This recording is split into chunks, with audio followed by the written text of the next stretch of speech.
জুলাই অভ্যুত্থানে শহীদ আবু সাইদ হত্যা মামলায় গ্রেপ্তারকৃত ৬ আসামিকে ট্রাইব্যুনালে হাজির করা হয়েছে। সকালে তাদেরকে ট্রাইব্যুনালে হাজির করা হয়। আসামিদের মধ্যে রয়েছেন রংপুর বেগম রোকেয়া বিশ্ববিদ্যালয়ের সাবেক প্রক্টর শরীফুল ইসলাম, পুলিশের ASI Amir Hossain, police constable Sujan চন্দ্র রায় ও নিষিদ্ধ সংগঠন বাংলাদেশ ছাত্রলীগ নেতা ইমরান চৌধুরী। গত ২৪শে জুন এ মামলার আলামত সহ তদন্ত প্রতিবেদন প্রসিকিউশনের কাছে জমা দেয় তদন্ত সংস্থা। মামলার ৩০ জনের বিরুদ্ধে আনুষ্ঠানিক অভিযোগপত্র দাখিল করে প্রসিকিউশন।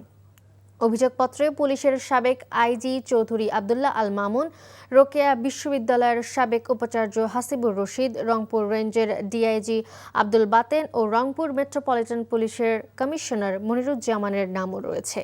গত বছরের ১৬ জুলাই পুলিশের গুলিতে শহীদ হন আবু সাইদ। বান্ডেল থাকলে প্রতি সেনমানিতে টাকা বাঁচবে। বিকাশ সেনমানি বান্ডেল কিনে জিতুন প্রতি লেনদেনে।